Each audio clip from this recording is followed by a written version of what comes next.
Hai guys, dalam video ini kita akan membahas Incoterms 2020, sebuah aturan penting dalam perdagangan internasional. Kita akan mempelajari apa itu Incoterms, jenis-jenisnya, dan contoh penggunaannya. Video ini cocok untuk mula yang ingin memahami Incoterms dengan mudah dan cepat. Siapkan secangkir kopi, dan mari kita selami dunia Incoterms 2020. Apa itu Incoterms? Incoterms adalah singkatan dari International Commercial Terms.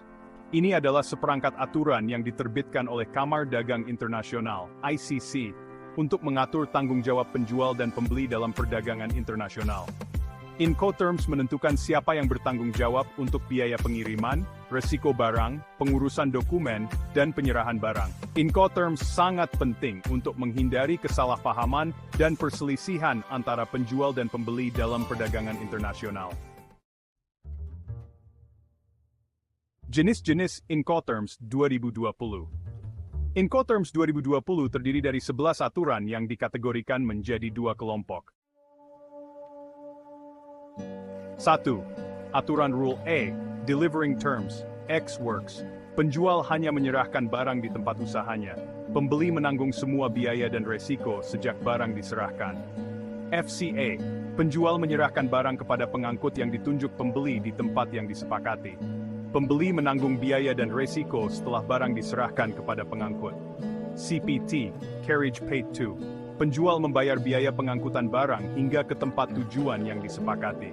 Pembeli menanggung biaya dan resiko setelah barang diturunkan dari alat angkut. CIP, Carriage and Insurance Paid To. Penjual membayar biaya pengangkutan dan asuransi barang hingga ke tempat tujuan yang disepakati. Pembeli menanggung biaya dan resiko setelah barang diturunkan dari alat angkut. Aturan Rule B, DAT, atau Delivered at Terminal, berarti penjual menyerahkan barang di terminal yang disepakati di negara tujuan. Pembeli menanggung biaya dan risiko setelah barang diturunkan dari alat angkut di terminal. Selanjutnya, DAP, atau Delivered at Place, di mana penjual menyerahkan barang di tempat tujuan yang disepakati di negara tujuan. Pembeli menanggung biaya dan risiko setelah barang diturunkan dari alat angkut di tempat tujuan. Dan terakhir, DPU, atau Delivered at Place Unloaded. Penjual menyerahkan barang di tempat tujuan yang disepakati di negara tujuan, dan membongkar barang dari alat angkut. Pembeli menanggung biaya dan risiko setelah barang dibongkar. Aturan Rule C, Main Carriage Terms, CFR, atau Cost and Freight, berarti penjual membayar biaya pengangkutan dan bongkar muat barang hingga ke pelabuhan tujuan yang disepakati. Pembeli menanggung biaya asuransi, biaya setelah barang dibongkar, dan risiko barang. CIF, atau Cost, Insurance and Freight, berarti penjual membayar biaya pengangkutan, asuransi, dan bongkar muat barang hingga ke pelabuhan tujuan yang disepakati. Pembeli menanggung biaya setelah barang dibongkar, dan